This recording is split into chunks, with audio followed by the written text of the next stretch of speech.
দেখছেন লাভি blog content পক্ষে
যখন নীতি চোখে পড়ে কালো পর্দা আন্দোলনে তখন হয় জনগণের মতো। ধন্যবাদ মাননীয় সভাপতি, আমাকে আজকের এই বিতর্কের মধ্যে দাঁড়িয়ে কিছু বলার সুযোগ করে দেওয়ার জন্য।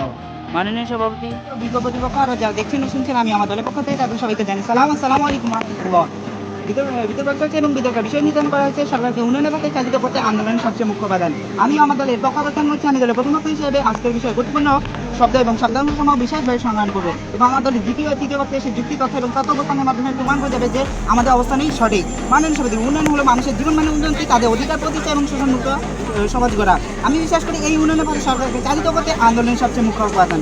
মাননীয় সভাপতি, আমার প্রশ্ন হলো, পৃথিবী কোন দেশটি শুধু সরকারি ইচ্ছা রাতারাতি উন্নত হয়েছে, যেখানে জনগণের অধিকার লঙ্ঘিত হয়েছে, যেখানে দুর্নীতি আশ্বাসনের রাজত্ব চলেছে, সেখানে মানুষের সম্মিলিত প্রতিবাদ তথা আন্দোলনে একটি নতুন পথের দিশা দিয়েছে।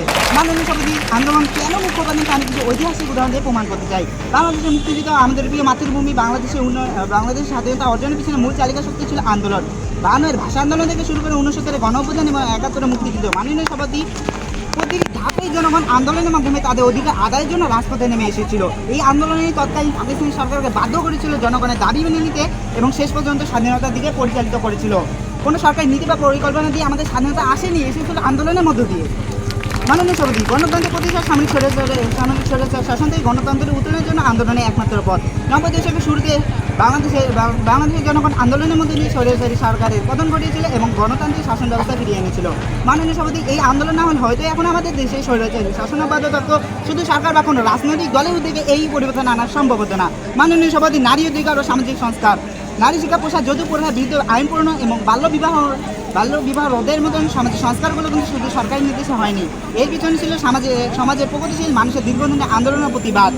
যখন সমাজের একটি বড় অংশ কোনো অন্যায়কে চ্যালেঞ্জ করে, তখন এই সরকার বাধ্য হয় সেই দাবি মেনে নিতে এবং প্রয়োজনীয় আইন ও নীতি প্রয়োগ করতে। মাননীয় সভাপতি, আন্দোলনকে বলা যায় জনগণের উন্নয়নের পথে জনগণের চেক অ্যান্ড ব্যালেন্স ব্যবস্থা। সরকার যখন তার দায়িত্ব থেকে বিচ্যুত হয়, জনগণের কথা শুনতে ব্যর্থ হয় অথবা কোনো ভুল নীতি গ্রহণ করে, আন্দোলনে সেই ভুল ধরিয়ে দেয় এবং সরকারকে সঠিক পথে দিতে বাধ্য করে।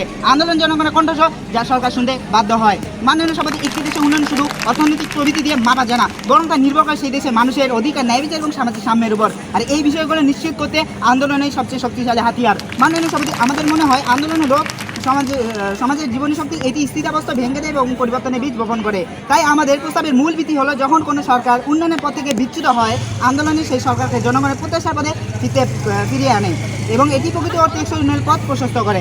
বিপক্ষ দলের কাছে প্রশ্ন রইল, বিশ্বের প্রতিটি গণতান্ত্রিক পরিবর্তনের পিছনে আন্দোলন ছিল, তাহলে আপনারা কি ইতিহাসকে অস্বীকার করছেন? আশা করি প্রশ্নটি বুঝিয়ে বলবেন। ধন্যবাদ মাননীয় সভাপতি, ধন্যবাদ সবাইকে। Thank you for watching.